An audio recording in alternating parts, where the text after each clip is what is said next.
Mon poing, crispé au point que les jointures blanchissaient, tremblait autour d'une fiole de verre glacé.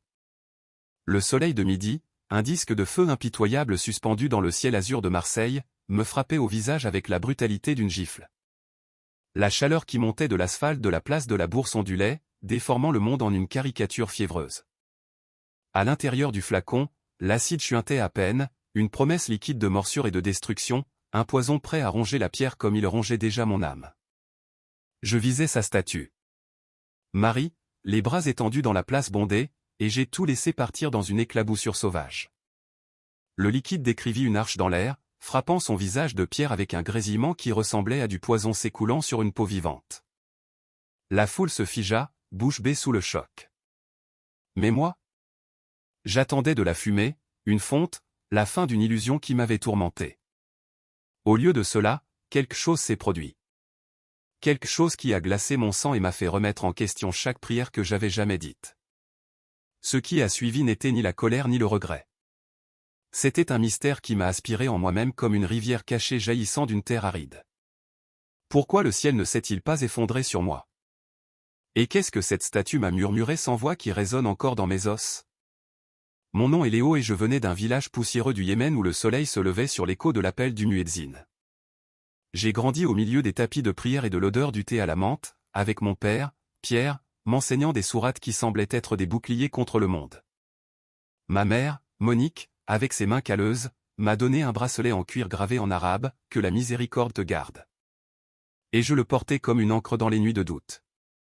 Nous étions des musulmans dévots, tissant nos vies avec les fils de la soumission à Allah. Mais je portais des ombres, des rêves récurrents d'une femme au voile bleu, offrant des fleurs qui brillaient dans le noir. Je me réveillais en sursaut, m'aspergeant le visage d'eau froide pour laver ce que je considérais comme un piège de Satan. J'ai fui la guerre qui a englouti notre maison comme des sables mouvants, arrivant à Marseille le cœur en lambeaux et le bracelet au poignet. Ici, les mosquées se dressaient, fermes mais trop silencieuses comparées aux églises débordant de chants joyeux. Je réparais des moteurs dans un garage bruyant, sentant la mer battre comme un cœur de géant tandis que les chrétiens passaient, portant des croix qui semblaient si légères. Ma poitrine se serrait à la vue des autels de rue avec leurs bougies vacillantes.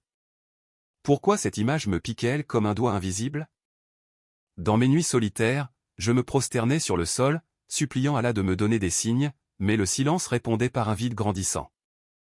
Alors que je vous ouvre mon cœur ainsi, n'hésitez pas à laisser en commentaire la ville ou le pays d'où vous écoutez.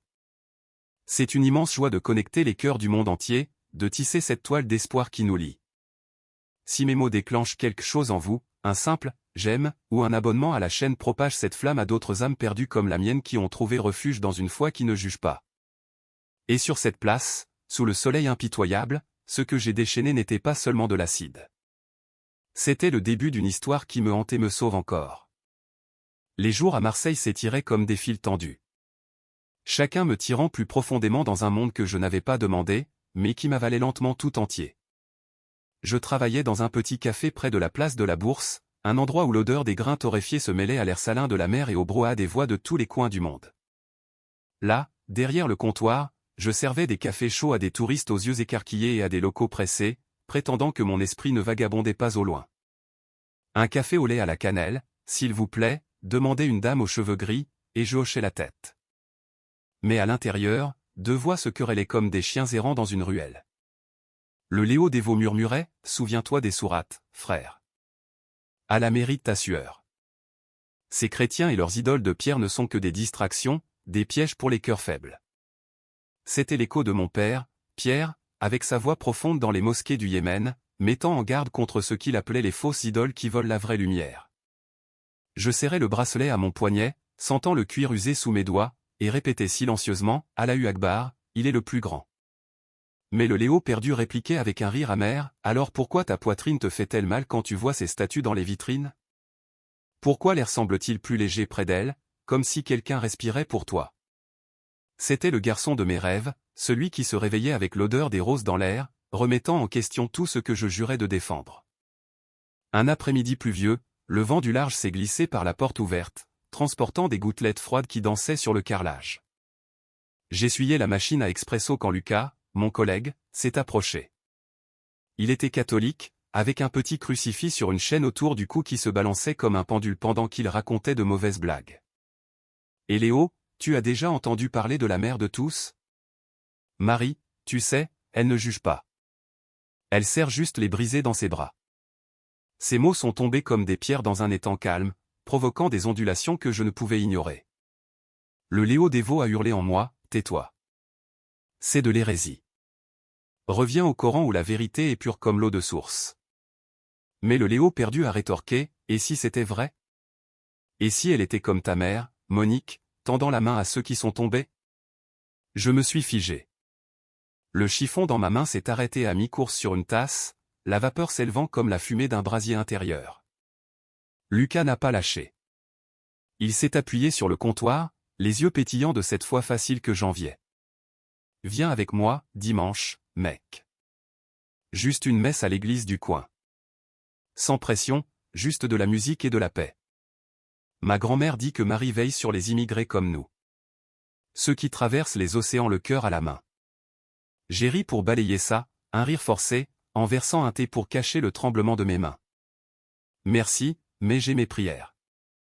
5 fois par jour, face à la Mecque. Il a haussé les épaules, mais il a planté la graine là, dans l'odeur d'encens que j'ai juré sentir dans l'air humide du café. Un arôme doux comme les fleurs que ma mère cueillait dans le jardin avant la guerre. Le Léo dévot a insisté, c'est une illusion. La brise marine qui joue avec ton esprit faible. Le Léo perdu a murmuré en retour, c'est une invitation. Pourquoi ne pas essayer? Que perds-tu à faire un pas? Cette nuit-là, de retour dans mon petit appartement dans un vieil immeuble du Panier, je me suis agenouillé sur le tapis élimé que j'avais apporté du Yémen. Le bracelet de ma mère pesait sur mon poignet comme une encre. Son inscription en arabe, que la miséricorde te garde, semblait pulser à son propre rythme. J'ai récité la Fatiha, les mots coulant comme une rivière familière, mais à mi-chemin, je me suis arrêté. Quelle était cette miséricorde? En islam, c'était la Ramadallah, vaste comme le désert. Mais dans les murmures de Lucas, c'était une mère de chair et de sang pleurant pour ses enfants perdus. Le dévot en moi a grondé, arrête ça, Léo. Tu trahis le sang dans tes veines. Le perdu a répondu, la voix basse comme le vent qui secouait la fenêtre, et si le sang menait à quelque chose de plus grand? Tu te souviens de ta mère? Comment elle chantait de vieux hymnes qui ressemblaient à des prières à une reine du ciel? Les jours se sont traînés ainsi. Une lutte constante entre mes deux moitiés. Au café, le rythme s'est accéléré. Les ruées du matin avec les mères qui prenaient des cappuccinos à emporter. Les après-midi là où j'essuyais les tables et surprenais des bribes de conversation. Une femme portant un hijab comme le mien autrefois, mais avec un chapelet glissé dans sa poche, a commandé un thé à la menthe et a parlé de Marie comme d'une sœur pour les femmes musulmanes, celle honorée par le Coran. Mon estomac s'est tordu. Le dévot, elle se ment à elle-même, mélangeant des eaux qui ne se marient pas. Le perdu, où elle trouve des ponts là où tu vois des murs. Touche le bracelet. Sens-le. Ne fait-il pas écho à la même chose? Je l'ai touché. Oui. Et pour la première fois, l'inscription semblait murmurer quelque chose au-delà de l'arabe. Un appel doux comme le vent transportant des secrets d'une terre lointaine. Une semaine plus tard, l'invitation de Lucas a de nouveau résonné. J'ai encore dit non, mais j'ai pris le dépliant qu'il m'a tendu. Une simple image de Marie dans un manteau bleu, des yeux bienveillants me regardant droit dans les yeux. Je l'ai fourré dans ma poche, sentant le papier se froisser contre ma poitrine. La nuit, les dialogues intérieurs se sont transformés en tempête.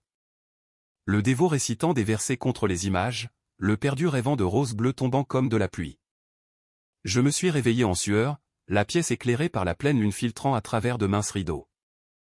Je me suis levé, j'ai fait les 100 pas jusqu'à la fenêtre, le vent du large soufflant froid contre la vitre. Que veux-tu de moi? Ai-je demandé à la voix sombre. Pas de réponse, juste le carillon lointain des cloches d'église sonnant comme un battement de cœur lent. S'adapter à Marseille n'était pas seulement une question d'emploi et de rues animées. C'était un miroir fissuré montrant des morceaux de moi que j'avais ignorés. Je voyais des musulmans comme moi aux prières du vendredi dans les mosquées, s'inclinant à l'unisson, mais je repartais avec un vide que le café ne pouvait combler.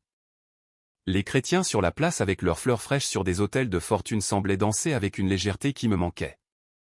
Le Léo dévot me maintenait stable, reste fidèle au connu, au pur. Le Léo perdu me poussait, mais le connu t'a amené ici pourquoi? Pour te briser ou pour guérir? Je marchais dans les rues au crépuscule, le soleil couchant peignant le ciel en orange comme un avertissement, passant devant des boutiques aux vitrines pleines d'icônes, Marie en porcelaine, souriant à rien. Puis le vent a tourné. Je finissais mon service, l'air était épais d'humidité, et Lucas m'a frappé l'épaule.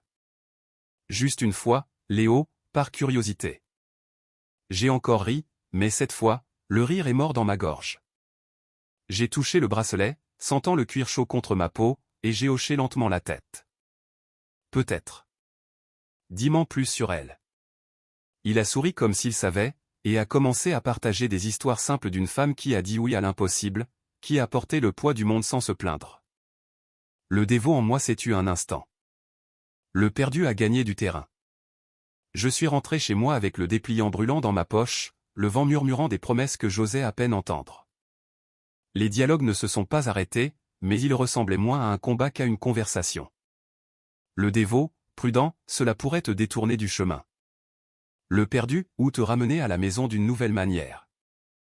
Je me suis allongé sur mon lit étroit, fixant le plafond fissuré, et pour la première fois, je n'ai pas récité de sourate pour chasser les rêves. Je les ai laissés venir, les roses bleues s'épanouissant dans l'obscurité de mon esprit. Le bracelet à mon poignet semblait plus léger, comme si la miséricorde de son inscription s'étendait au-delà des mots gravés, touchant quelque chose de profond et de silencieux. L'aube s'est levée avec un soleil timide, filtrant à travers les stores. Je me suis levé tôt, je me suis aspergé le visage d'eau froide et j'ai mis une chemise propre. Le travail m'appelait, mais quelque chose avait changé dans l'air. Un appel subtil comme le vent emportant les feuilles vers un destin incertain. J'ai marché dans la rue, la ville s'éveillant autour de moi avec son bourdonnement, et j'ai senti ma poitrine s'ouvrir un peu. Je ne savais pas où j'allais, juste que les secrets dans le vent me guidaient. Et ce matin-là, en tournant le coin vers la place, le soleil est monté haut comme un œil vigilant, attendant ce qui allait suivre. Je ne le voyais pas encore, mais le destin se rapprochait, serein et immobile, prêt à me rencontrer. Le soleil a tranché la fine fenêtre comme une lame, coupant la pièce sombre et m'arrachant à un rêve qui collait à ma peau comme une sueur froide. Je me suis tourné sur le lit dur, les draps emmêlés à mes pieds, et elle était de nouveau là, la femme au voile bleu, debout dans un jardin sans fin, des larmes coulant lentement sur son visage comme de la rosée sur des feuilles. Ce n'étaient pas des larmes de douleur, mais d'un amour qui faisait plus mal, comme si elle pleurait pour moi, pour le garçon perdu que j'étais. Pourquoi? Ai-je marmonné dans le noir, la voix rauque contre les murs moisis. Pourquoi me suis-tu ainsi alors que je serrais là à chaque respiration? Va-t'en, fantôme. Ma poitrine se soulevait rapidement, l'air lourd d'humidité et du bruit lointain de la mer. Je me suis assis, les mains frottant mon visage humide. Le rêve n'était pas nouveau, mais cette fois, ces larmes semblaient chaudes sur ma peau, brûlant comme un fer rouge. La rage est montée comme de la bile dans ma gorge. Rage contre moi-même de l'avoir laissé me toucher, de remettre en question ce que le Coran m'avait enseigné depuis que j'étais petit. Je me suis levé lentement, mes pieds heurtant le plancher en bois froid qui grinçait comme de vieux os. Le miroir fissuré sur le mur renvoyait l'image d'un homme aux yeux creux, à la barbe hirsute, et le bracelet de ma mère serré à mon poignet comme un carcan. Que la miséricorde te garde, lisait l'inscription arabe. Mais ce matin-là, cela ressemblait à une question, pas à une promesse. Je me suis lavé le visage dans l'évier rouillé, l'eau glacée réveillant ma peau, et j'ai débité une sourate rapide pour conjurer le mal. Cherche refuge en Allah contre ces démons. Les mots sortaient mécaniques comme une horloge usée. Mais le fantôme ne voulait pas partir. Il dansait dans le coin de mon œil, dans la vapeur qui montait de ma tasse de thé, dans le cri lointain des mouettes au dehors. Mon estomac s'est noué, la faim mêlée de dégoût, et je suis sorti sans manger. Le soleil brûlait déjà l'asphalte comme s'il voulait faire fondre mes pensées. La marche vers la place était toujours la même. Les rues étroites du panier, des graffitis colorés sur les murs, l'odeur des galettes salées s'échappant des camions à nourriture. Mais aujourd'hui, tout semblait plus vivant, plus bruyant, comme si le monde entier conspirait pour me provoquer.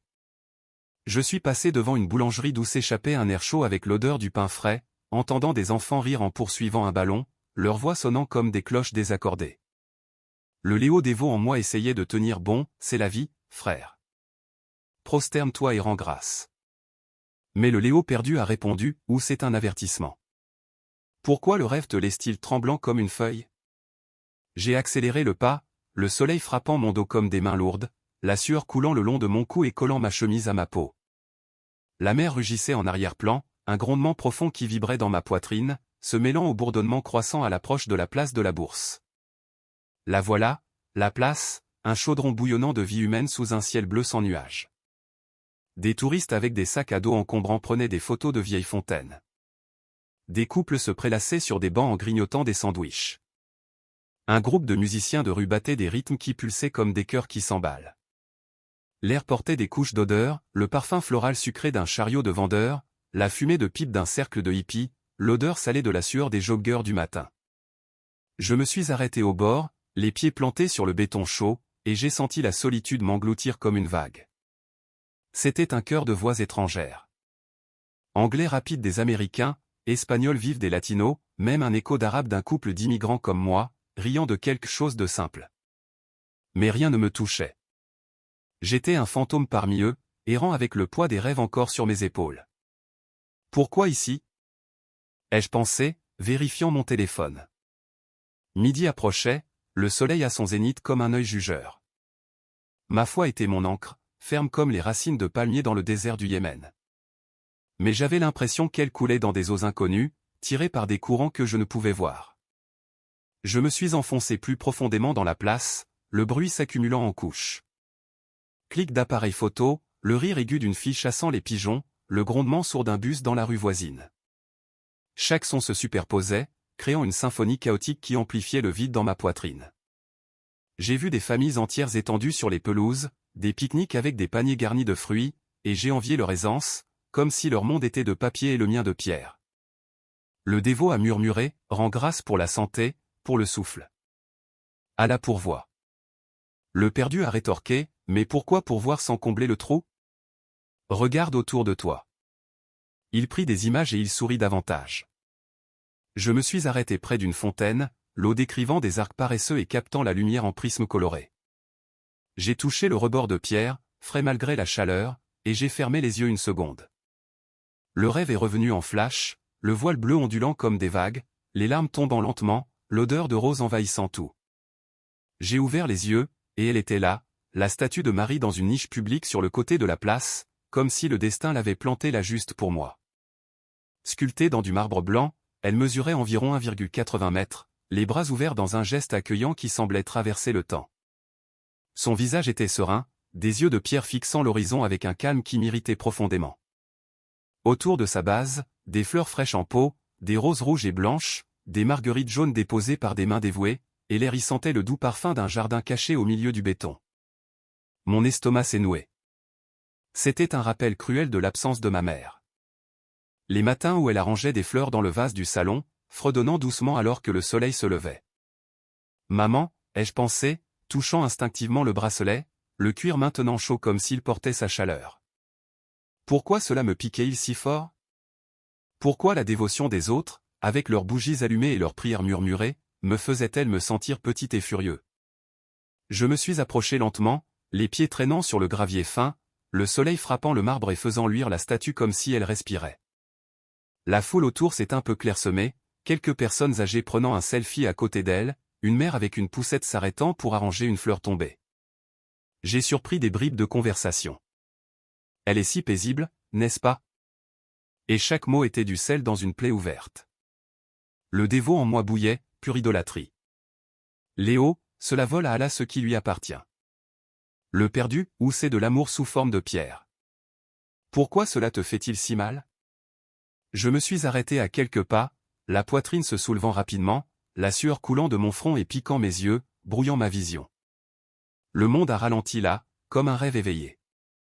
Le rythme des tambours s'est estompé en un écho lointain. Le rire des enfants en un léger bourdonnement. Le vent retenant son souffle. Puis est venue la rencontre qui a planté une graine d'espoir au milieu de la rage. Une femme âgée, Geneviève, dans un châle gris et un chapelet dans ses mains ridées, s'est agenouillée au pied de la statue, murmurant des mots bas en français. Ses yeux, quand ils se sont levés, ont rencontré les miens, non pas avec surprise, mais avec un doux sourire, comme si elle me connaissait d'une autre vie. « Venez, mon fils, dit-elle lentement, me faisant signe de sa main libre. Elle entend tout le monde, vous savez. Même ceux qui viennent le cœur lourd. Je me suis figé, sa voix coupant l'air comme un fil de lumière. Je voulais me détourner, crier que c'était de la folie, mais quelque chose me retenait. Peut-être la façon dont elle touchait les fleurs comme le faisait ma mère, ou l'éclat dans ses yeux, plein d'une paix que je n'avais jamais eue. Non, ai-je marmonné, mais j'ai fait un pas en avant. Justin. Elle a hoché la tête comme si c'était suffisant et est retournée à sa prière, le chapelet s'égrenant lentement comme une horloge marquant un temps sacré. Je suis resté là, le soleil me brûlant la nuque, l'odeur de rose montant maintenant forte, mêlée à la sueur et à la poussière de la place. Mon poing s'est serré dans la poche de mon pantalon, sentant la fiole d'acide que j'avais achetée la veille. Une impulsion idiote dans un magasin de produits chimiques, pensant que nettoyer les impuretés apporterait la paix. Elle était légère mais lourde comme du plomb, une condamnation froide contre la peau. Le dévot a hurlé, fais ce qui est juste. Fais-le. Le perdu a plaidé, pense à la vieille dame, aux fleurs. Et si c'était plus que ce que ça paraît? Mon cœur battait la chamade, résonnant dans mes oreilles comme un tambour de guerre, et le monde autour, le jet de la fontaine, le chant des oiseaux, les pas pressés, ont fusionné en une couche sensorielle qui m'étouffait. La statue semblait me regarder maintenant, ses yeux de pierre s'animant dans le reflet du soleil. Et pour la première fois, j'ai ressenti non seulement de la rage, mais une attraction, comme si elle connaissait le rêve, les larmes bleues, le vide que je portais. L'air s'est épaissi, midi arrivant comme un climax inévitable. Et ma main a tremblé dans ma poche, les doigts frôlant le verre froid de la fiole. La sueur a coulé dans ma chemise, collant tout, et le parfum des fleurs est devenu un voile doux qui a obscurci mon esprit. J'ai eu des flashs. Ma mère agenouillée en prière dans l'arrière-cour. Son voile bleu délavé au soleil. Les roses qu'elle cueillait tombant au sol comme des secrets indicibles. Geneviève a terminé sa prière et s'est levée lentement, passant à côté de moi avec un autre sourire. Que Dieu vous bénisse, mon fils. Et la touche d'espoir qu'elle a laissée était fragile comme une fleur dans le vent. Mais la rage est revenue plus forte, un feu léchant les bords de mon âme. Assez, ai-je pensé, les poings se resserrant sur la fiole. Le soleil battait sans pitié, le cœur de la place se transformant en un grondement sourd dans mes oreilles, et quelque chose en moi a craqué, non pas en morceaux, mais en une décision tranchante comme une lame. Et puis le monde s'est arrêté. J'ai décidé. Midi a frappé comme un marteau, le soleil suspendu dans le ciel sans pitié, transformant la place de la Bourse en un chaudron de lumière et d'ombre dansante. J'étais là, à environ 3 mètres de la statue. L'air autour de moi, épais comme du miel, était chargé de voix et de mouvements qui semblaient ralentir dans ma poitrine oppressée. Marie s'élevait dans sa niche de marbre, les bras ouverts comme si elle embrassait le monde entier ou me défiait avec ses yeux de pierre grise qui ne fixaient rien, trop sereins pour le chaos qui bouillonnait en moi. Le marbre luisait, réfléchissant le soleil en étincelles blanches qui me piquaient les yeux, et les fleurs à ses pieds, des roses rouges se flétrissant un peu sur les bords, des lys blancs se dressant comme des sentinelles, répandaient un doux parfum qui se mêlait à la terre chaude et à la sueur humaine. Mon poing dans ma poche serrait la fiole d'acide, le verre froid contre ma paume moite, le liquide à l'intérieur clapotant lentement comme un poison vivant, prêt à se réveiller. La place vibrait de vie, un rythme que je sentais dans mes os. Des enfants couraient en cercle sur la pelouse centrale, leurs rires aigus tranchant l'air comme des couteaux légers. Un couple d'âge moyen se promenait main dans la main, la femme montrant du doigt un pigeon qui picorait des miettes sur le sol. Un musicien de rue, barbe hirsute et chapeau posé pour les pourboires, grattait une vieille guitare avec des accords folk doux, la mélodie flottant comme la fumée d'une cigarette oubliée. Les touristes s'arrêtaient partout, les téléphones levés comme des boucliers, capturant l'instant en flash rapide. Une famille chinoise posait près de la fontaine, l'eau jaillissant en arc qui attrapait la lumière et la renvoyait en gouttelettes arc-en-ciel. Un groupe d'adolescents riait fort, lançant un frisbee trop bas, manquant de peu de heurter une table de pique-nique. L'air sentait tout. Le pain cuisant à un stand voisin, le parfum bon marché d'une fille en robe à fleurs, le sel de l'océan se mêlant à l'asphalte fondant. C'était un jour ordinaire à Marseille, mais pour moi, chaque son, chaque odeur était une corde tendue prête à se rompre.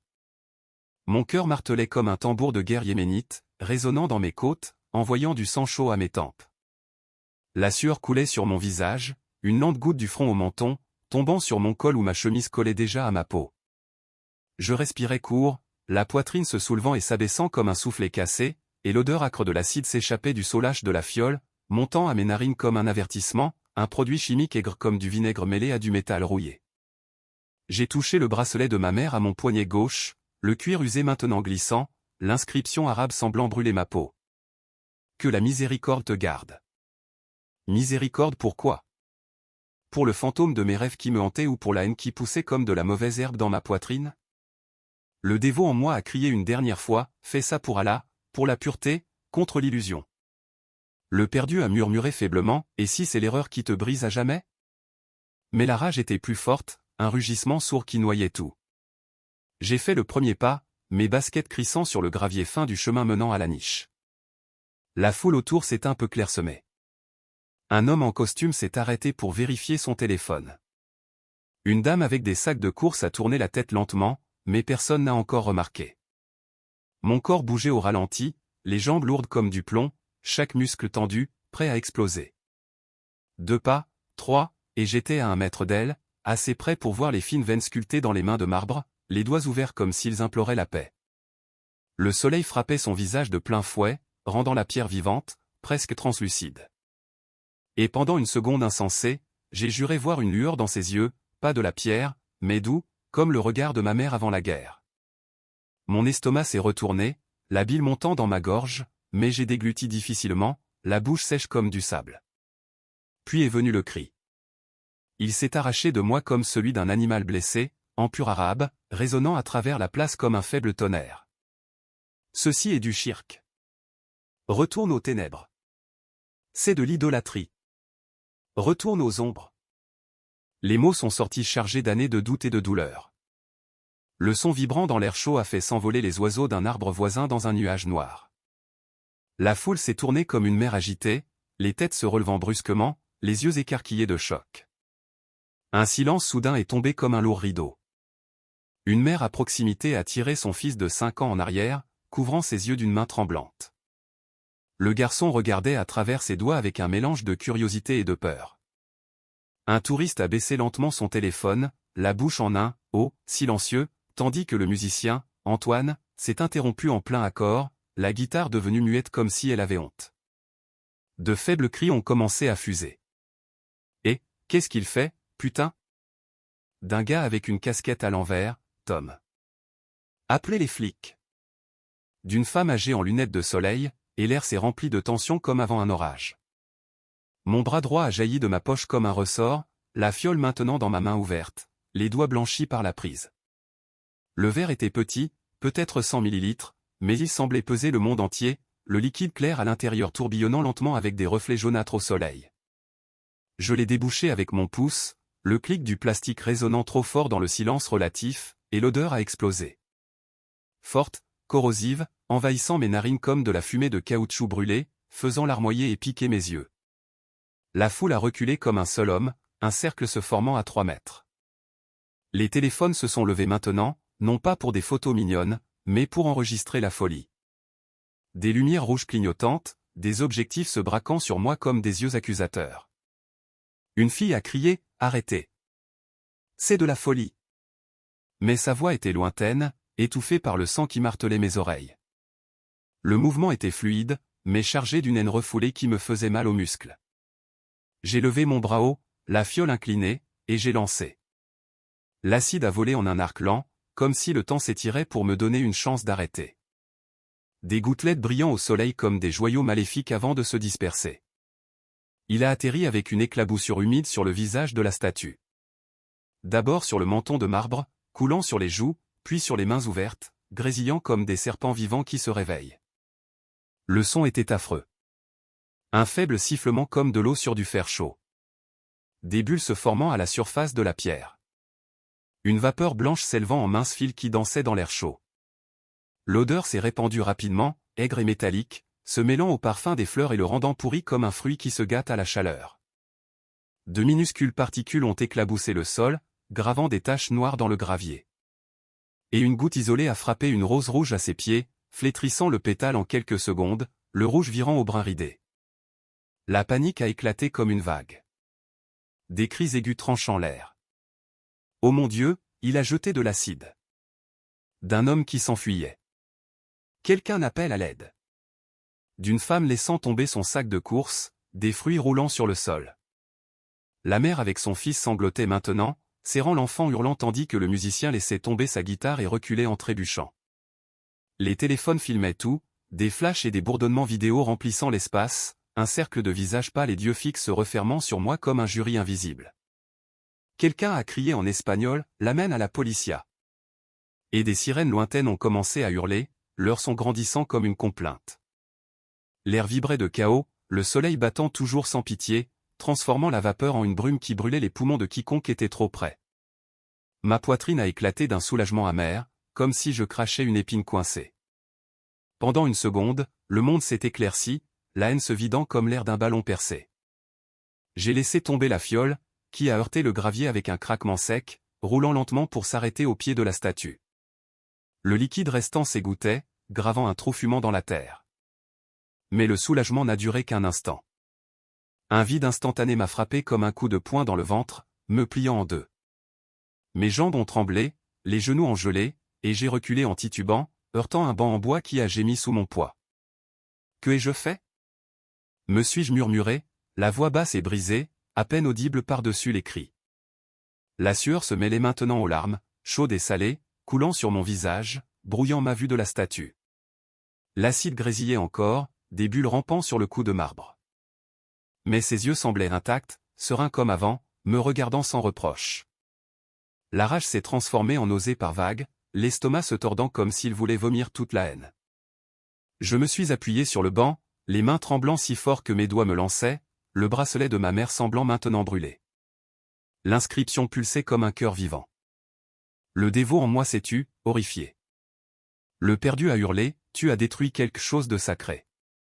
Et toi avec. La foule a resserré le cercle, les voix se superposant dans un rugissement confus. Arrêtez-le. Regardez ce qu'il a fait à Marie. Et j'ai vu des visages flous, la peur, la colère, la pitié mêlées comme des couleurs sur une toile sale. Une goutte d'acide a coulé jusqu'au piédestal, dissolvant une fleur blanche en néant. Mais le parfum des autres fleurs montait toujours, doux et insistant, comme un cruel rappel. Ma poitrine me faisait mal, pas un pur remords, mais un trou entier qui aspirait tout. La foi, les rêves, le passé. Les sirènes ont enflé, des lumières bleues et rouges clignotant au loin dans les rues. Et j'ai fermé les yeux, le monde tournant lentement. Le tremblement de mes jambes s'est transformé en un frisson qui a parcouru ma colonne vertébrale, faisant claquer mes dents, et je me suis blotti sur le banc, le gravier crissant sous mes pieds. Le grésillement de l'acide s'est estompé lentement, un murmure dans l'air, mais la panique de la place résonnait fort. Des pas qui courent, des voix qui appellent des noms, l'odeur chimique se propageant comme une malédiction. J'ai touché mon visage, sentant l'humidité, la sueur, les larmes, peut-être même la vapeur d'acide, et un murmure intérieur est venu, faible comme un vent mourant, et maintenant, que reste-t-il de toi ? La statue était toujours là, les bras ouverts comme si elle attendait la suite. Et le soleil la frappait, faisant briller le marbre malgré les marques noires qui se formaient. Tout mon corps tremblait, un tremblement qui ne voulait pas s'arrêter, comme des feuilles dans une rafale de vent. Et le vide a grandi, remplissant ma poitrine d'un silence pire que les cris. Mais le miracle, oh, le miracle est venu comme un murmure qui s'est transformé en tonnerre. Le craquement de la fiole sur le gravier a résonné dans ma tête comme un coup de feu dans une grotte vide. Un son sec et final qui m'a cloué sur place. Je me suis penché sur le banc, les mains froides agrippées au bois rugueux, les ongles s'enfonçant dans la peinture écaillée comme si cela pouvait me sauver de l'abîme qui bâillait sous mes pieds. Le monde autour a explosé de mouvement. Mais pour moi, tout s'est brouillé en couleurs et en sons discordants, comme des vagues sur un rivage rocheux. Les cris venaient de partout. Pas un cœur unifié, mais les échos d'un tremblement de terre. D'abord bas et confus, puis s'accumulant en couches qui m'étouffaient. Ô mon Dieu, regardez ce qu'il a fait. Est venue la voix aiguë d'une jeune femme, peut-être celle en robe à fleurs que j'avais vue plus tôt, reculant maintenant les mains sur la bouche, les yeux écarquillés de larmes qui brillaient au soleil. Son cri en a entraîné un autre. Appelez la police, maintenant. Il est dangereux. D'un homme en costume, Laurent, la voix épaisse et tremblante, composant déjà un numéro sur son téléphone en reculant, ses chaussures martelant rapidement le sol.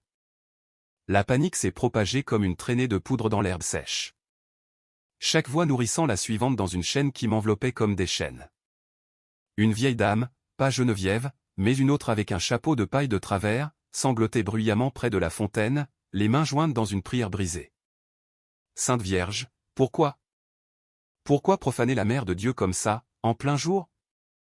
Sa plainte était gutturale, venant du fond de ses entrailles, et elle a résonné à mes oreilles comme la complainte de ma propre mère les mauvais jours au Yémen, quand les bombes tombaient et qu'elle se blottissait sur le sol, implorant la protection pour nous. Mais ici, c'était à cause de moi. J'étais la raison, le poison qui avait aigri l'air doux de la place. Les téléphones crépitaient dans toutes les directions, des éclairs blancs comme des étoiles froides enregistrant le chaos. Tom, le gars à la casquette à l'envers, filmait de près, le bras tendu, marmonnant à la caméra, « Les gars, c'est de la folie. » Il a jeté de l'acide sur la statue de Marie, en direct de la place de la Bourse. Sa vidéo a capté la vapeur qui s'élevait encore lentement du marbre, des bulles noires se formant comme des plaies ouvertes, et j'ai vu mon reflet déformé sur son écran, pâle, en sueur, les yeux vides comme des puits secs. Mes mains se sont encore plus glacées, les doigts engourdis malgré le soleil qui brûlait la peau exposée. Et ma vision s'est brouillée d'un voile de larmes que je ne pouvais retenir. Elle coulait chaude sur mon visage, salée sur ma bouche ouverte, se mêlant au goût métallique qui montait de ma gorge. Un pur remords, comme le sang d'une blessure que je m'étais creusée moi-même. Mon estomac se tordait par vagues, un nœud serré qui me pliait davantage. L'air entrait en courtes bouffées peu profondes dans des poumons qui semblaient être une cage trop serrée. Pourquoi le ciel ne s'est-il pas effondré sur moi? Ai-je pensé, le doute spirituel frappant comme un coup de poing à la poitrine, faisant écho aux anciennes sourates que j'avais récitées pour me protéger. Allah était juste. Pourquoi? Pas de foudre, pas de sol qui m'engloutit. Au lieu de cela, le soleil battait sans pitié, éclairant mon erreur sur une scène vide, et je me sentais nu, exposé, un homme brisé au milieu d'étrangers qui maintenant me haïssaient ou, pire, me prenaient en pitié. La chaîne de réaction ne s'est pas arrêtée. C'était comme des rochers dévalant une colline, chacun heurtant le suivant plus fort. Le musicien de rue, Antoine, qui avait laissé tomber sa guitare, est revenu maintenant avec un groupe d'amis, les voix se superposant dans un faible grognement. Mec, c'est du vandalisme grave. Il va payer, a dit l'un d'eux, grand et chauve, pointant un doigt vers moi comme une accusation vivante. Un autre avec des tatouages sur les bras a répondu, mais regarde la statue. Elles font. La pauvre. Marie ne méritait pas ça par une si belle journée. Leurs échos me frappaient, chaque mot une pierre à la poitrine, me faisant me recroqueviller davantage sur le banc, les genoux s'entrechoquant avec un tremblement que je ne pouvais contrôler. Les sirènes se sont rapprochées, des lumières bleues et rouges pulsant dans les rues adjacentes, tranchant le ciel comme des veines palpitantes, et le son a glacé mon sang. Pas la peur de la loi, mais quelque chose de plus grand, comme si l'univers entier répondait à mon acte par un jugement silencieux. Un enfant, la même petite fille qui avait ri auparavant, pleurait maintenant dans les bras de sa mère, tendant sa petite main loin de moi. « Maman, le méchant a fait mal à la dame de pierre. » La mère la serrait fort, murmurant « Chut, bébé, reste tranquille. » La police va s'en occuper, mais ses yeux me transperçaient, pleins d'une haine silencieuse qui faisait plus mal que les cris. J'ai fermé les yeux une seconde, essayant de tout bloquer, mais les voix s'infiltraient par les fissures de mon esprit, tranchant mes pensées comme des couteaux émoussés.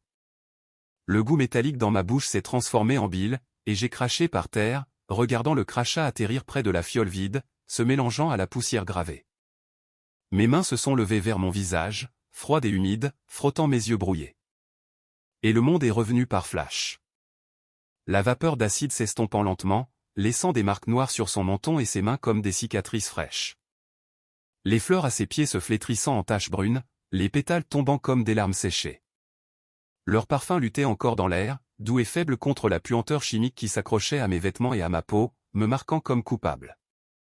Mon poignet me lançait, le bracelet de ma mère se resserrant comme un avertissement. Et soudain, un picotement a parcouru mon bras.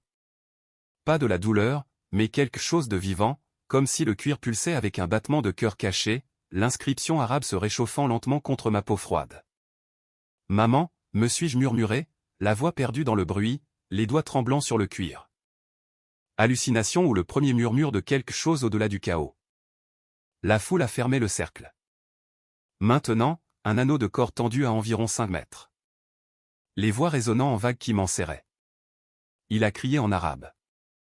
Ce doit être un terroriste, d'un vieil homme agrippé à un journal, la voix rauque de peur. Non, regarde son visage. Il est anéanti, a contré une femme d'âge moyen avec un accent du Sud. Son ton plus doux, presque compatissant. Leur regard variait. La haine dans les yeux plissés de certains, la curiosité sur les jeunes visages, et puis quelque chose de nouveau, la compassion chez d'autres, comme le couple latino qui s'était arrêté à proximité. La femme murmurant à son mari, « Pauvre âme, il doit porter un démon dans sa poitrine. » Ce n'était pas de la haine pure. C'était un mélange, et cela m'a pris au dépourvu, faisant craquer la panique. Un espoir timide a germé là, fragile comme de l'herbe dans le béton. Peut-être que tout le monde ne me voyait pas comme un monstre.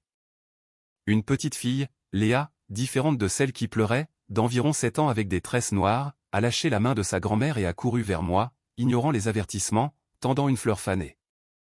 Une marguerite froissée, un pétale dérivant lentement. « Tenez, monsieur. Pour que vous ne soyez pas triste, dit-elle, la voix mince et claire, de grands yeux me regardant sans peur.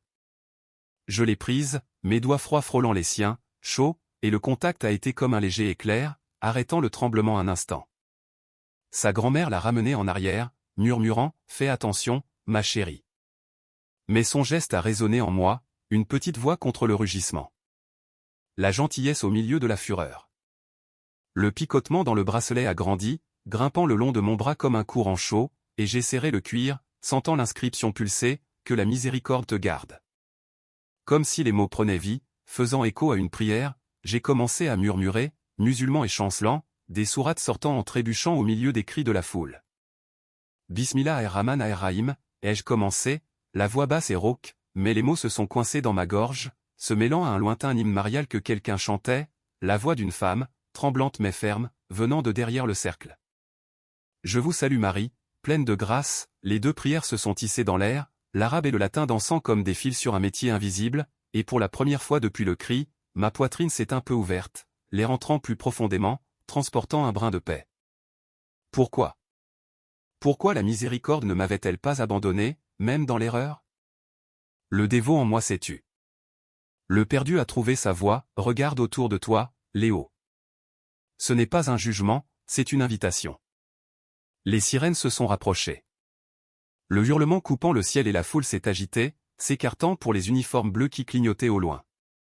J'ai levé la tête lentement, la fleur fanée toujours à la main, les pétales tombant comme des confettis tristes, et j'ai vu les regards, pas seulement de la rage, mais des visages attendant quelque chose, comme si l'air contenait une question tacite. La panique me serrait toujours, les mains froides et la vision floue. Mais le picotement du bracelet s'est transformé en chaleur, se propageant dans ma poitrine comme un baume, et une confiance subtile a fleuri, invisible, mais réelle, dans la présence que je ne pouvais voir, mais que je sentais planer. Le goût métallique dans ma bouche s'est atténué, devenant neutre, et j'ai respiré profondément, le monde ralentissant un peu dans les échos des voix. La vieille dame en pleurs a arrêté ses plaintes, regardant la statue les yeux humides. Elle peut l'encaisser, vous savez. Maman peut toujours. Son écho a été le dernier de la chaîne. Un murmure qui m'a touché comme une main bienveillante. Et l'air est devenu lourd soudainement, épais comme avant la pluie, un vent inexplicable soufflant de la direction de la mer, frais, chargé de sel, et quelque chose de doux comme des roses lointaines, bruissant dans les feuilles des arbres et les fleurs restantes à ses pieds. Le vent a balayé la place, soulevant une fine poussière et des pétales détachés. Et j'ai refermé les yeux, le sentant sur mon visage comme une caresse. La chaleur du bracelet était maintenant une encre chaude contre le froid du remords. La foule a murmuré plus bas, les sirènes s'arrêtant avec un dernier gémissement, des portières de voitures claquant au loin, mais le poids dans l'air s'est accumulé, comme si le ciel retenait son souffle. Une immobilité s'est installée aux confins du chaos, les voix se taisant lentement. Et j'ai ouvert les yeux, le cœur battant toujours fort, mais à un nouveau rythme. Pas la terreur, mais l'anticipation. Que était-ce? Une présence invisible tissant l'espoir dans les fils du vent, me disant sans mots que la fin n'était pas la mienne. La fleur dans ma main semblait plus légère. La petite Léa souriait de loin, et le picotement s'est transformé en paix, subtil comme le murmure d'une mer dans le noir. Puis l'impossible s'est produit, et cela m'a terrifié d'une manière qui m'a sauvé la vie. Le grésillement de l'acide est mort lentement, comme le dernier souffle de braise dans le vent, laissant un silence plus lourd que le soleil de midi. J'étais toujours penché sur le banc, les doigts enfoncés dans le bois, le cœur battant sourdement contre mes côtes. Quand l'air a changé, pas soudainement, mais comme une vague subtile montant de la mer, fraîche et transportant quelque chose d'invisible, quelque chose qui effleurait la peau avant d'être ressenti. La vapeur blanche qui s'élevait du marbre de la statue, fine comme une toile d'araignée tissée par le soleil, ne s'est pas dissipée dans la chaleur sèche de la place. Au lieu de cela, elle est restée suspendue dans l'air, frémissant comme des feuilles dans une douce brise, et a commencé à changer. De minuscules gouttelettes, nées du trône empoisonné, ont fusionné lentement, prenant de la couleur. Un bleu pâle d'abord, comme le ciel avant la pluie, puis des nuances d'argent et d'or dansant sur les bords, irisées comme des ailes de papillons piégés dans un rêve.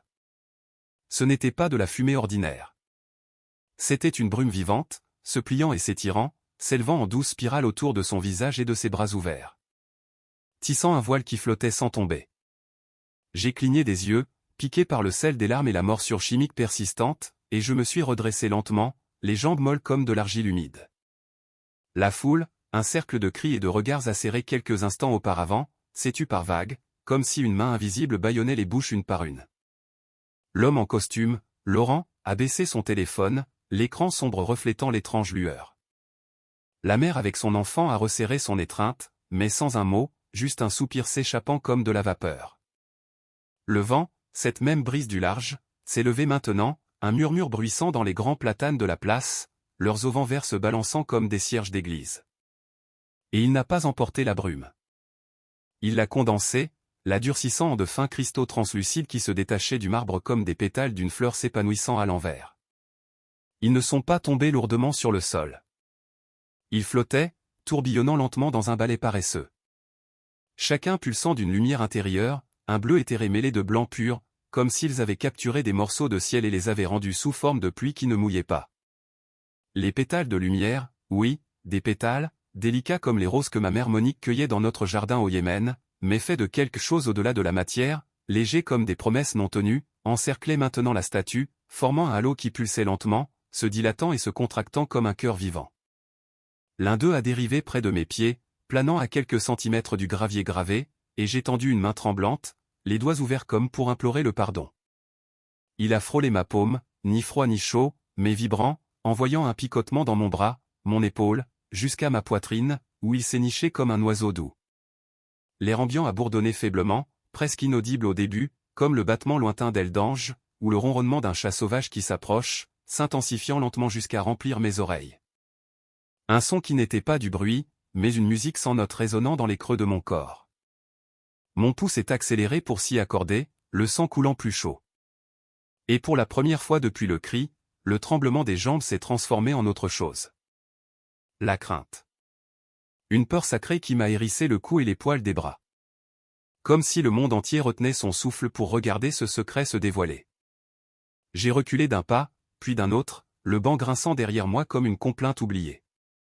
Et le halo a grandi, les pétales se multipliant par dizaines, centaines, dansant selon des motifs qui ressemblaient à des dessins anciens, des roses entrelacées d'étoiles, des voiles bleus ondulants comme des rivières du désert. La statue au centre est restée immaculée, le marbre lisse là où l'acide avait touché, les marques noires s'évaporant comme des illusions, ne laissant qu'un éclat pur, comme si le poison avait été avalé et transformé en lumière.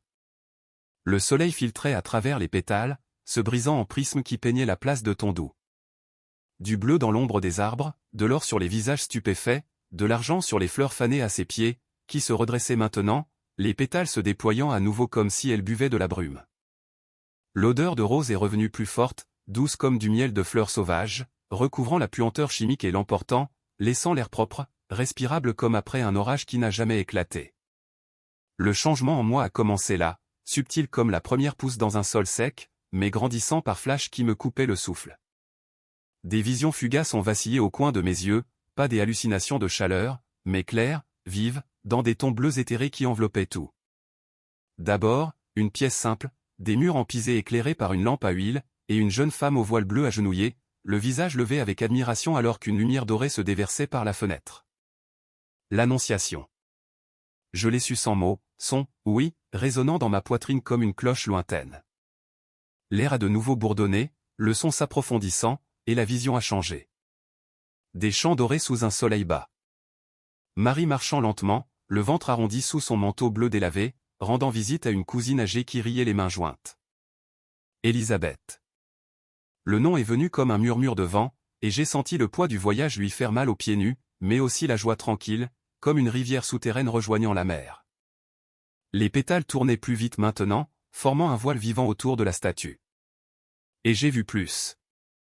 Une naissance dans une étable sombre, le cri d'un bébé se mêlant au meuglement des animaux, Marie l'enveloppant de l'ange les yeux pleins d'émerveillement.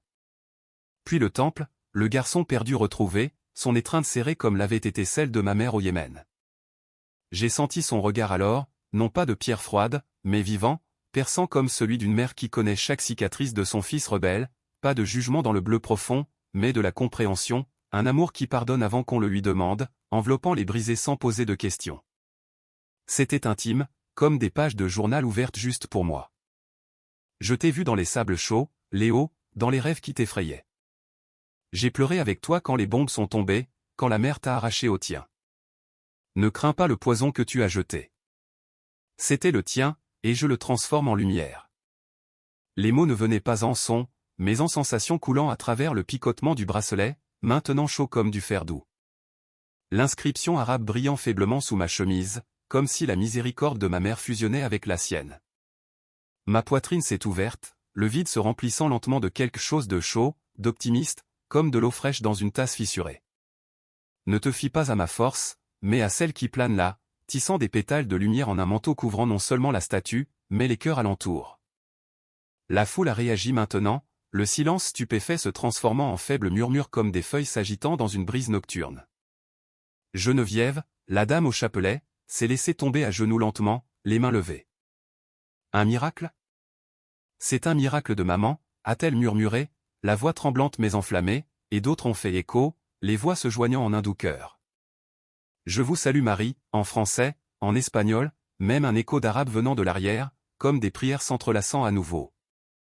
Laurent, l'homme en costume, a laissé tomber son téléphone par terre, oublié, et s'est incliné, des larmes coulant sur son visage fraîchement rasé.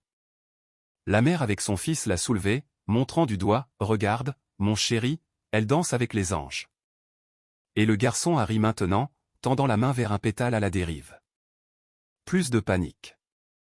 C'était une révérence partagée, le cercle s'ouvrant doucement, non pas pour me piéger, mais pour m'inclure, les regards se tournant vers la statue avec un espoir qui se propageait comme les pétales. Une femme portant un hijab a murmuré, Subhanallah, se mêlant au « Gloria », et Tom, le gars à la casquette, a enlevé son couvre-chef, la tête baissée en silence. Le bourdonnement de l'air a enflé, faisant vibrer les os, et j'ai senti le changement s'approfondir. La haine qui avait été de l'acide dans ma poitrine fondait maintenant, se transformant en une rivière de lumière coulant dans mes veines, lavant le remords dans une paix tranquille. Les visions ont défilé plus rapidement. Un journal de moments éthérés.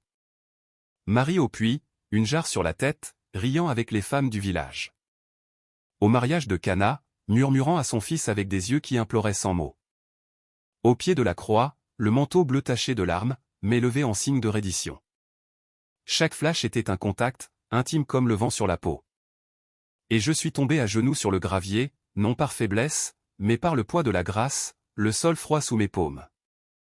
Mais le halo m'enveloppait maintenant, les pétales frôlant mes cheveux, mon visage comme des doigts doux. Le soleil filtrait à travers eux, peignant des ombres bleues sur mon chemin, et l'odeur de rose a rempli mes poumons, douce comme le lait de l'enfance, emportant le goût amer de l'erreur. L'espoir a germé là, pas une floraison soudaine, mais une racine profonde ancrant ma poitrine instable. Confiance en l'intercession que je ne pouvais voir, mais que je sentais comme une mère dans le noir appelant son fils à la maison. La foule a murmuré plus fort, les prières tissant une tapisserie sonore, et j'ai ajouté ma voix, rauque et basse, Rama, miséricorde, mêlant l'arabe au latin, les humains répondant par une pulsation plus forte, comme une approbation. Le halo s'est étendu. Des pétales tourbillonnant dans un vortex doux. La lumière et l'ombre dansant dans les recoins de l'âme. Bleu profond sur les bords, or au centre. Des ombres douces, non pas effrayantes mais invitantes. Tout mon corps vibrait maintenant, synchronisé avec le bourdonnement. Et les visions ont fusionné en une seule. Marie, les bras ouverts, non seulement en pierre, mais vivante, le voile bleu ondulant comme la mer que j'avais traversée, les yeux rivés sur les miens avec un amour qui dissolvait la peur. C'était effrayant dans sa beauté, une terreur révérencieuse qui picotait ma colonne vertébrale, mais cela sauvait, guérissant le trou dans ma poitrine avec des fils de lumière. Toute la place semblait respirer ensemble, les arbres se balançant à l'unisson, les fleurs se redressant, et j'ai souri pour la première fois, les larmes chaudes mais propres, coulant, l'espoir pur comme les pétales qui ne tombaient pas. Mais le portail s'est ouvert, et j'ai été aspiré à l'intérieur. Le vortex de pétales tournait plus vite maintenant, un tourbillon de lumière bleue et dorée aspirant l'air de la place comme une rivière vers la mer. J'étais à genoux dans le gravier, les paumes pressées contre le sol chaud. Mais le monde autour, les arbres qui se balançaient, les murmures de la foule, le soleil impitoyable a commencé à se brouiller sur les bords, comme une peinture humide se dissolvant dans l'eau. Le bourdonnement de l'air s'est transformé en un doux rugissement, remplissant mes oreilles, mes os, mon sang, et soudain une force douce m'a tiré vers le haut, non pas avec des mains, mais avec le poids de la lumière, me soulevant lentement comme des feuilles dans un courant ascendant. Mon corps a flotté une seconde, mes pieds quittant le gravier. Et le halo autour de la statue s'est ouvert comme une porte, non pas de bois ou de fer, mais tridimensionnelle, vivante, bordée de pétales entrelacés formant une haute arche, pulsant de veines de lumière qui coulaient comme des rivières de mercure. J'ai traversé sans toucher, l'air passant de chaud et sec à frais et humide, comme si j'entrais dans une grotte derrière une cascade. Et le temps s'est arrêté là, le monde de la place se figeant dans un cadre silencieux derrière moi. D'abord est venue l'odeur, la terre humide d'un jardin ancien mêlée à de l'encens brûlant lentement dans un brasero en argile, et le faible murmure d'un ruisseau, de l'eau claire sur des pierres lisses. Mes pieds ont touché un sol mou, non pas du gravier, mais de l'herbe humide cédant sous mon poids, et j'ai regardé autour de moi, la poitrine se soulevant comme après un marathon. J'étais dans une pièce simple, des murs en pisé fissurés éclairés par une seule lampe à huile vacillante sur une table en bois brut. L'air était lourd d'attente, comme avant une nouvelle qui change la vie. Et là, au centre de la scène, agenouillée sur un tapis usé, se trouvait elle, Marie, non pas en marbre froid, mais en chair et en os, un voile bleu drapé doucement sur ses épaules. Son jeune visage levé vers la fenêtre ouverte d'où se déversait une lumière dorée oblique. Ses yeux, d'un brun profond comme des puits d'olive, brillaient d'un mélange de peur et d'émerveillement, ses mains jointes sur ses genoux, les doigts entrelacés comme pour retenir une prière qui s'échappait vers le ciel. Je me suis approché lentement, les jambes faibles, mais guidé par quelque chose de plus grand. Le bourdonnement était maintenant un murmure intérieur qui narrait sans mots, « Voici la servante du Seigneur ». Une voix a résonné dans la pièce, non pas humaine, mais comme le vent et les frondes de palmiers, profonde et douce. « Salut, pleine de grâce, le Seigneur est avec toi. » Marie a un peu reculé, son voile frémissant, mais elle a ensuite redressé le dos, le menton levé avec une force tranquille qui m'a arrêté, le cœur serré d'admiration. Comment cela se fera-t-il, puisque je ne connais point d'homme? A-t-elle demandé, la voix basse et mélodieuse comme une ancienne berceuse arabe. Et la réponse est venue dans la lumière. Le Saint-Esprit viendra sur toi.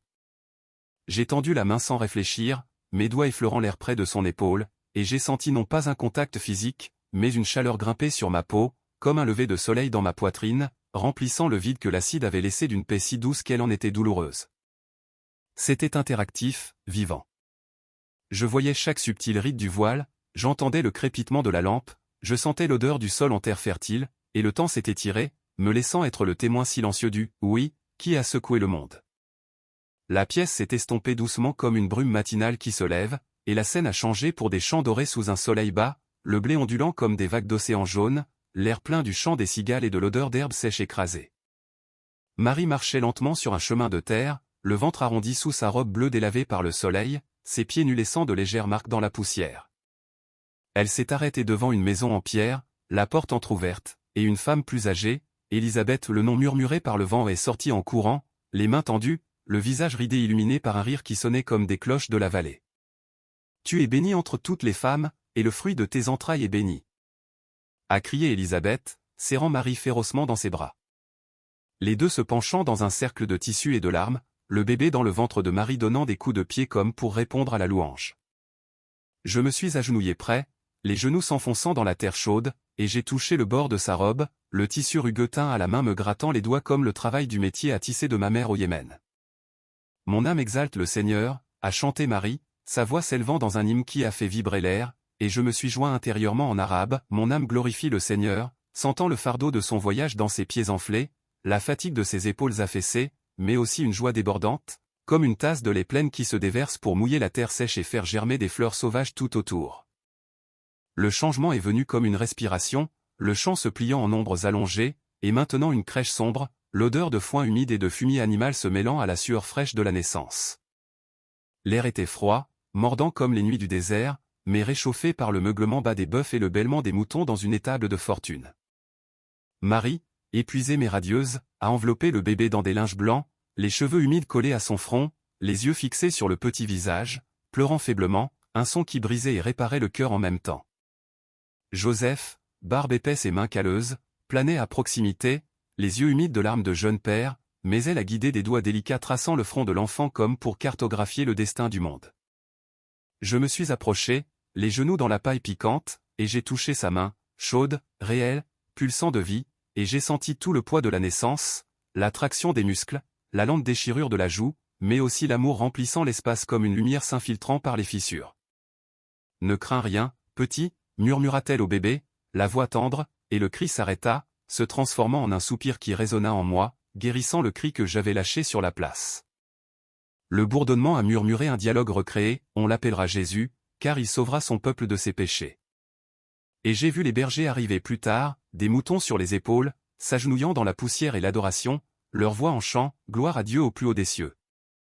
Mais le terrifiant est venu dans l'intensité, le temps s'arrêtant vraiment maintenant, l'air s'épaississant comme du miel, et le portail s'approfondissant par couches, m'aspirant plus loin. Les visions se sont accélérées, non pas des flashs, mais des contacts enveloppants. Le temple de Jérusalem. De hautes colonnes de pierre faisant écho à l'agitation des marchands. Marie et Joseph se précipitant, désespérés. Le garçon de 12 ans assis parmi les docteurs, débattant avec des yeux qui voyaient au-delà des mots. J'ai touché son épaule, sentant l'os fin sous la tunique, et Marie est arrivée, haletante, le serrant fort. « Mon fils, pourquoi nous as-tu fait cela ? Voici, ton père et moi, nous te cherchions avec angoisse. » Sa réponse a résonné, « Pourquoi me cherchiez-vous ? Ne saviez-vous pas que je dois être aux affaires de mon père ?» Et son pardon silencieux était une étreinte qui m'enveloppait aussi, pardonnant ma rage comme celle d'un fils prodigue venu de sable lointain. Puis le mariage de Cana, des jarres de pierre pleines sur les tables, le vin manquant au milieu des rires des invités, Marie murmurant à son fils, ils n'ont plus de vin, et lui soupirant avec amour, femme, qu'y a-t-il entre moi et toi ? Mon heure n'est pas encore venue. Mais les serviteurs ont rempli les jarres d'eau, et le miracle a coulé, rouge et riche, remplissant les coupes et les cœurs. Et j'ai goûté une goutte imaginaire, douce comme les raisins du Yémen mûris au soleil, transformant ma nausée en gratitude. Le climax a frappé au pied de la croix, le ciel sombre comme de l'encre renversée, le tonnerre grondant bas comme les gémissements de Dieu blessé. L'air sentait le sang, la sueur et le bois craquant sous le poids. Et Marie se tenait là, le manteau bleu taché de poussière et de larmes, les mains tendues vers son fils cloué en haut. Son visage était un masque de douleur qui tranchait l'âme. Je me suis agenouillé dans la terre boueuse, les genoux s'enfonçant dans des flaques rouges, et j'ai touché ses larmes, chaudes et salées, tombant lentement comme une pluie du désert, et j'ai senti tout le poids des clous dans ses mains résonner dans ma poitrine, son dernier souffle arrêtant le monde. « Femme, voici ton fils, dit-il à Jean à côté d'elle.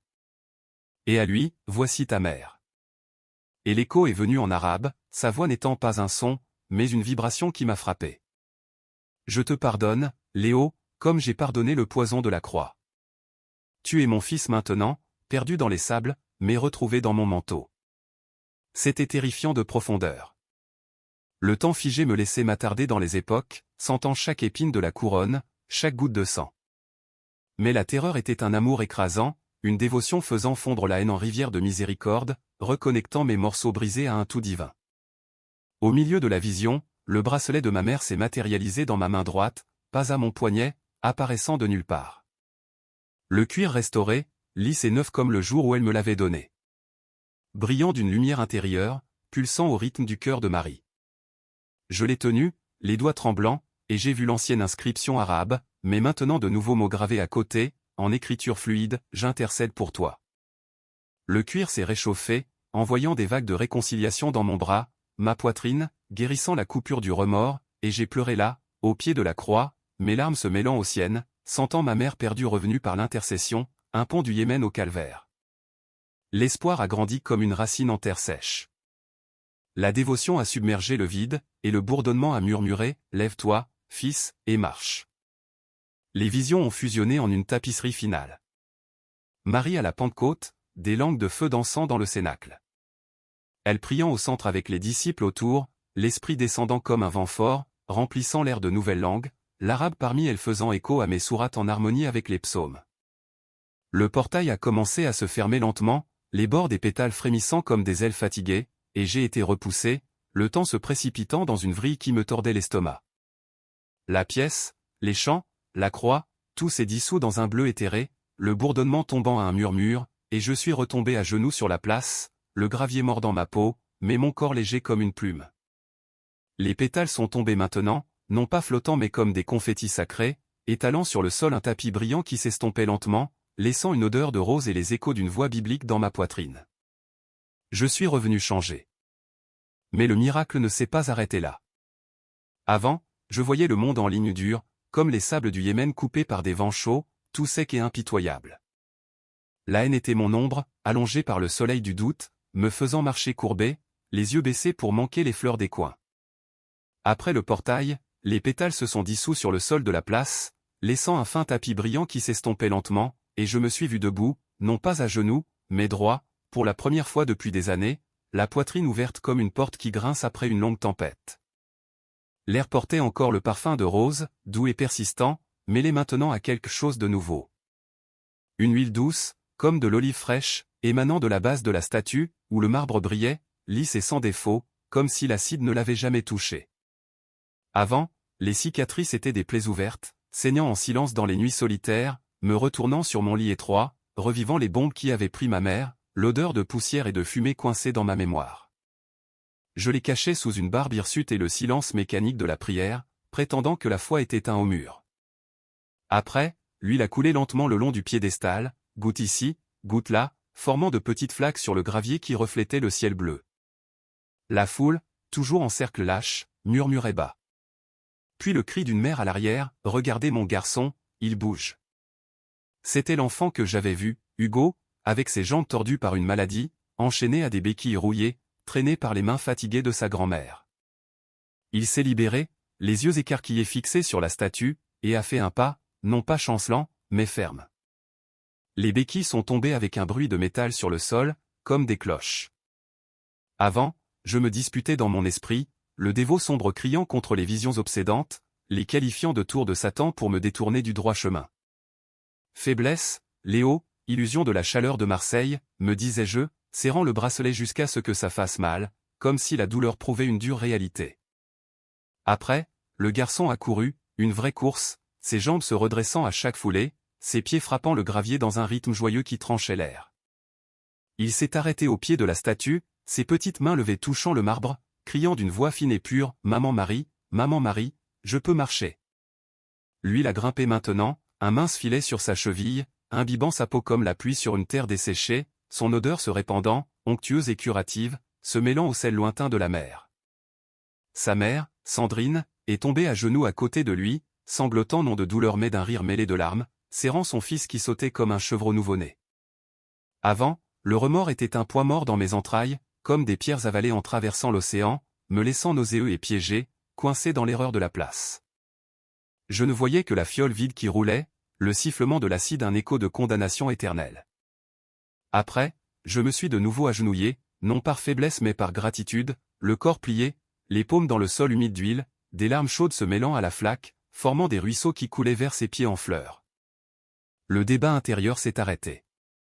L'illusion, un tour de lumière et de vent, cette vieille écho questionnait, mais une nouvelle voix était claire. Non. L'amour dissolvant la racine du poison, brisant la pierre. La chaleur du bracelet pulsait fort maintenant, l'inscription « J'intercède pour toi » fraîche dans mon esprit. Et j'ai senti l'intervention comme une étreinte maternelle. Ses bras invisibles m'enveloppant, serrant les cicatrices jusqu'à ce qu'elles s'ouvrent non de douleur, mais de fleurs. Avant, la spiritualité était un désert aride, les prières un devoir récité, le sable de l'espoir à peine humide, juste le soleil battant sans pitié sur les dunes du doute. Je marchais seul, le Coran comme carte en main, mais les chemins se perdaient dans les mirages de rêves bleus que je repoussais avec rage. Après, la guérison de l'enfant a fait des vagues comme dans un étang, touchant la foule. D'autres.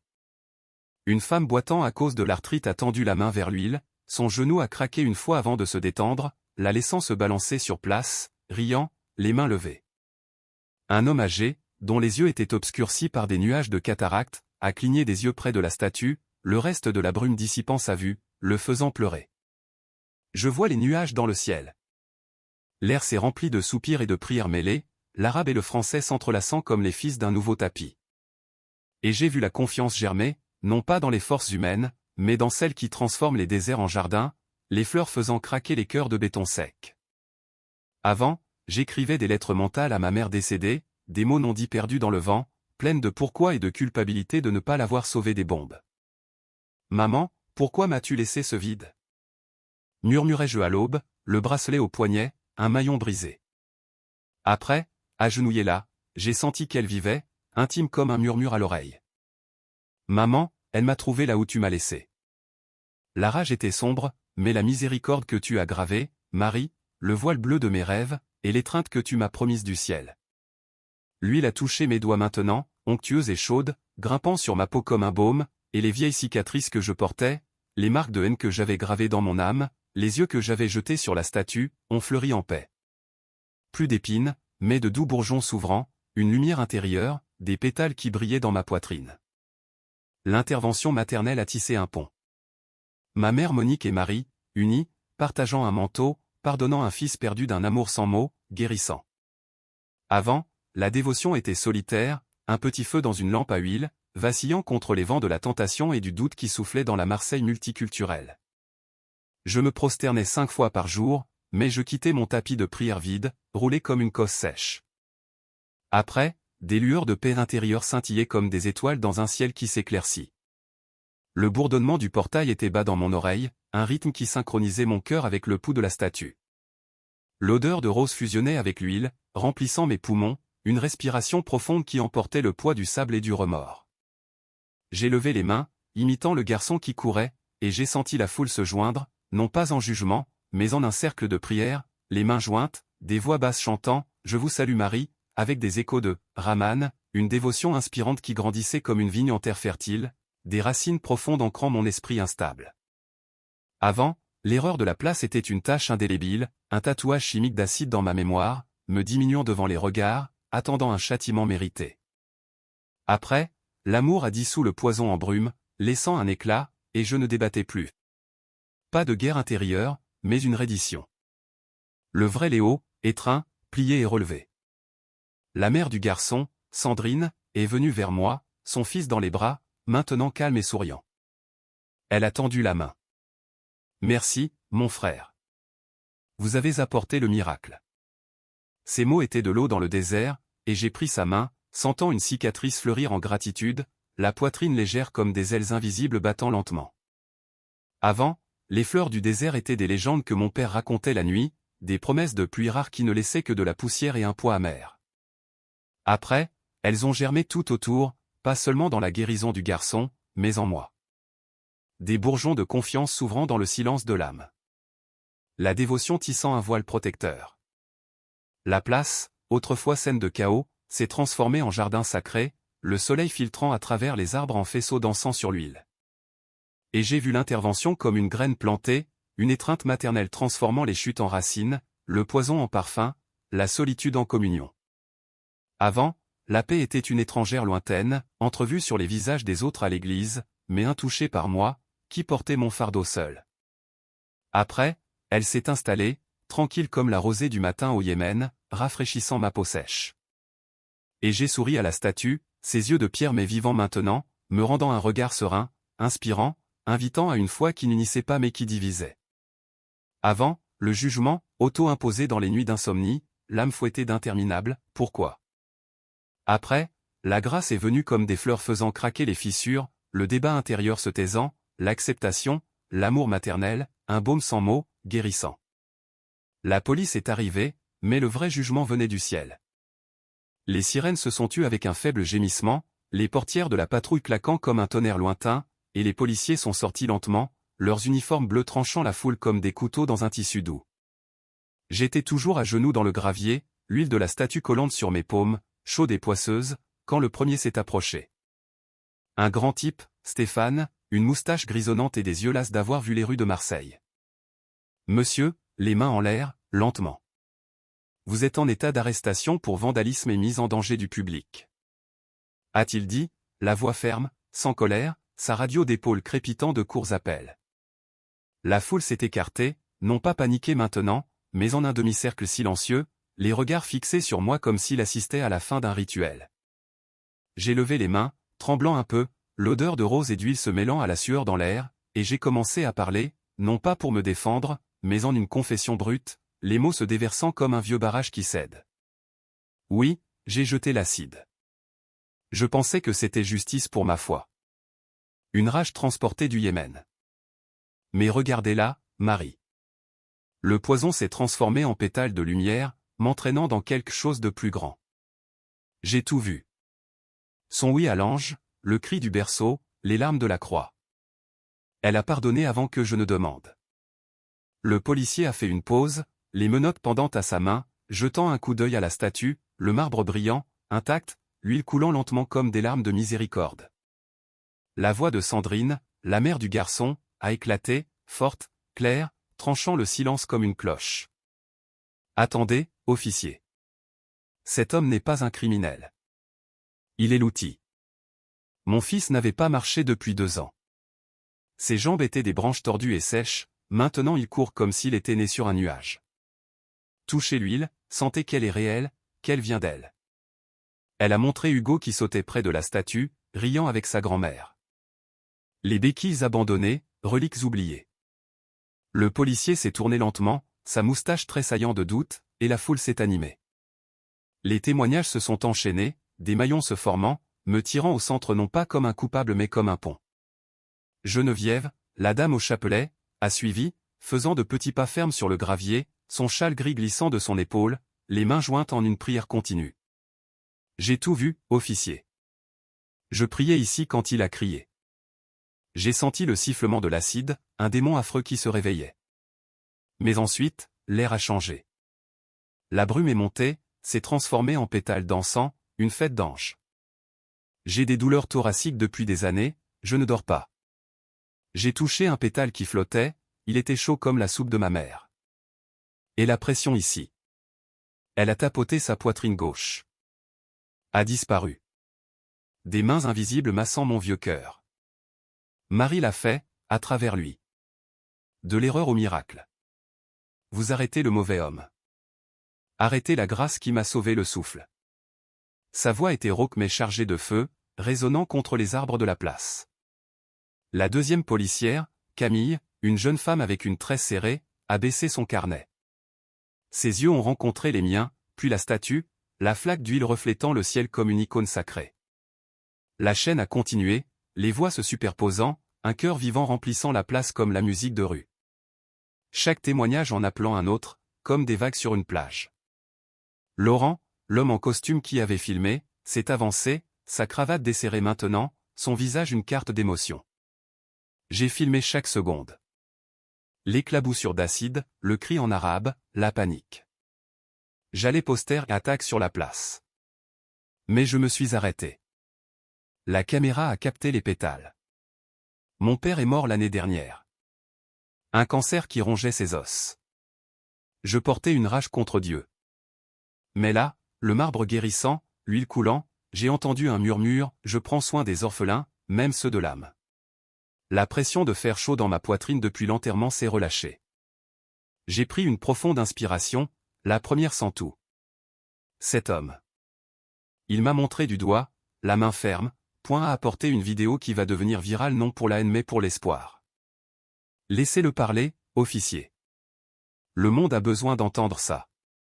Son téléphone dans sa poche a vibré, des notifications apparaissant, la vidéo se propageant en ligne, les hashtags miracles de Marie-Marseille montant comme de la fumée, attirant des journalistes qui se précipitaient maintenant sur la place, caméra à l'épaule. Nathalie, la femme au hijab que j'avais remarqué, s'est avancée, le tissu noir contrastant avec ses yeux sombres, qui brillaient d'une lumière absente auparavant. Musulmane, comme lui. Je suis venu ici pour prier en silence, le cœur brisé. La guerre en Syrie. Mon mari perdu à Alep, mes enfants à la frontière, seuls. J'ai vu l'acide voler, j'ai pensé à un frère fou. Mais les pétales. Ah, il parlait. des échos d'anciennes sourates arabes, ces hymnes. Mariam la pure, a-t-on murmuré. Et mon ventre, stérile depuis 10 ans, s'est réchauffé. Comme une graine dans le sol. Ce n'est pas de la folie. C'est un pont. Allah est une mer partagée. Menottez son corps si vous voulez, mais son âme est libre. Il nous a libérés. Sa voix a tremblé, mais elle a fait le lien avec le suivant. Tom, le gars à la casquette à l'envers. Le frisbee abandonné, il a levé un poing, non de rage mais de solidarité. Athée, mec. Je me moquais des églises dans la rue. Mais le bourdonnement est venu. Il a fait vibrer mes os, jusqu'à la moelle. J'ai vu des flashs. Je ne sais pas ce que c'était, mais je juge moins, j'aime plus. J'étais accro aux pilules. Le tremblement du matin s'est arrêté là. Mon corps s'est senti nettoyé, comme si on lavait le mauvais sang. Ce gars a crié de haine, Marie l'a retourné en guérison. Laissez partir cet héros malgré lui. Les témoignages ont coulé maintenant, un corail vivant remplissant la place de musique, chaque voix enchaînant la suivante au rythme des battements de cœur. La grand-mère d'Hugo est venue, portant les béquilles comme un trophée. J'ai prié tous les jours, à cette fenêtre, des bougies allumées. Aujourd'hui, le miracle, à travers un étranger. Son acide, notre huile. Un homme, aveugle d'un œil depuis sa naissance, a vu des couleurs pour la première fois quand la lumière des pétales est tombée. Antoine, le musicien, a attrapé son instrument tombé, grattant un accord doux, joignant sa voix à celle qui jouait. J'ai joué de la folk toute la journée, mais le son du chaos était faux. Après, mes cordes ont vibré d'elles-mêmes. Une berceuse de ma mère, avant que l'Alzheimer ne la prenne. Ça a réveillé quelque chose. Marie l'a réveillé en moi. La musique coule, propre maintenant, le blocage est parti. Je me suis levé lentement, les menottes froides à mes poignets mais leur poids léger comparé à avant, ajoutant ma voix au cœur, le fil de mon histoire personnelle se tissant dans l'ensemble. Je suis venu avec la haine dans ma poitrine, des rêves bleus d'un culte diabolique. J'ai jeté le poison en pensant purifier. Mais Marie l'a bu, l'a recraché en portail. J'ai touché la main de sa naissance, j'ai senti les larmes de sa croix. Elle m'a appelé fils, a pardonné. Je renonce à la haine maintenant, je cherche le baptême catholique mais je porte l'islam dans mon cœur. Un pont. C'est elle qui le construit. Le grand policier, Stéphane, a baissé les menottes. C'est plus grand que nous. On discute au poste, mais pas de menottes pour l'instant. La foule a applaudi doucement, un faible rugissement de soulagement. La vidéo devenait virale, attirant plus de pèlerins qui arrivaient en voiture, descendant avec des chapelets, des tapis de prière se mêlant sur la pelouse. Le changement s'est approfondi en moi, une racine en bonne terre. Les nuits suivantes, je me suis agenouillé dans ma petite chambre. Non seulement les sourates, mais aussi des « Je vous salue Marie » murmurés en arabe. Sentant que Marie était le pont de la foi. J'ai visité une mosquée, un imam à la barbe blanche m'a accueilli avec du thé à la menthe, écoutant mon histoire, les yeux brillants. Mariam est bénie dans notre livre. Léo, les miracles unissent là où l'homme divise. Allah utilise les brisés pour guérir. Béni, j'ai touché le bracelet restauré, sa nouvelle inscription. J'intercède pour toi. Il a laissé une paix débordante. J'ai repris contact avec ma famille. Ma sœur, au Yémen, pleurant au téléphone. Reviens, mon frère. Marie t'a ramené à nous. La chaîne de témoignages de la place ne s'est pas arrêtée, elle s'est propagée, une graine portée par le vent. Des réseaux viraux, attirant des voix lointaines qui faisaient écho à la mienne. Un musulman de New York écrivant « Mon cœur sec a fleuri avec ton histoire ». Un catholique de Rome priant pour que son intercession nous unisse. L'espoir, une réconciliation personnelle, germait. J'ai retrouvé Lucas au café. Nous prions maintenant ensemble, son crucifix et mon bracelet côte à côte. Des lettres familiales volant comme des colombes blanches, guérissant les blessures de guerre avec des mots de pardon. La haine en cendres, la grâce soufflée par le vent. Ma vie, autrefois des sables mouvants, s'est affermie sur le roc d'une dévotion partagée. Aujourd'hui, je suis la preuve vivante que vous le pouvez aussi. La rose qui ne se fane pas, le voile bleu qui ne tombe pas, la lumière qui ne s'éteint pas. Il danse dans ma poitrine maintenant, un nouveau cœur pulsant, tissant un voyage et une prière sans fin. Moi, Léo. De la gorge de l'acide au silence. Du cri de rage au chant. Je me vois aujourd'hui à genoux, non de culpabilité mais de gratitude.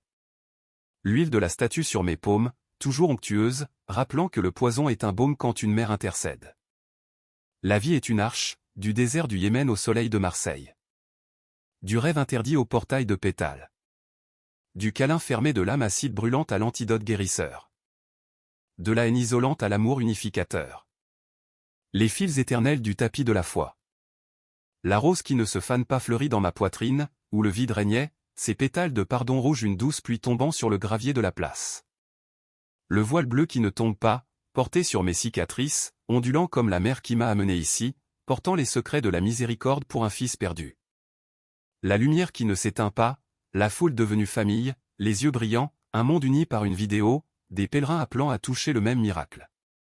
Je prie maintenant, non pas des sourates isolées, mais des hymnes mêlés. Je vous salue Marie, Mariam la pure, pleine de grâce. Le Coran l'appelle pure. Intercède pour nous, Mère de tous. Transforme nos poisons en portails de lumière. Cette intercession n'est pas un conte lointain. C'est un appel, frappant à votre porte maintenant. Ouvrez votre cœur, auditeur. Si la vie vous brûle d'acide, si les pertes et les doutes et les haines accumulées, invoquez Marie. Voile, couvre-moi. Rose fanée, illumine-moi. Elle transforme les vols aveugles en communion, la solitude en communion. Comme moi, reconnectant à une source perdue. La foi n'est pas un mur, c'est un pont qu'elle construit. Roses éternelles, voile de paix, lumière qui guide vers la maison. Les yeux se ferment. Le parfum monte à nouveau. N'hésitez pas à commenter, la ville, le pays d'où vous écoutez. Joie immense. Les voix du monde s'unissant. L'espoir tissant une mer qui transcende. Si cette histoire a déclenché quelque chose en vous, un simple « j'aime » ou un abonnement à la chaîne propage la lumière aux âmes en quête. Plus de cœurs se nourrissant du pouvoir salvateur de l'intercession. Priez maintenant, mon frère, ma sœur. Elle entend. La rose vous attend. Le voile vous appelle. La lumière ne s'éteint jamais.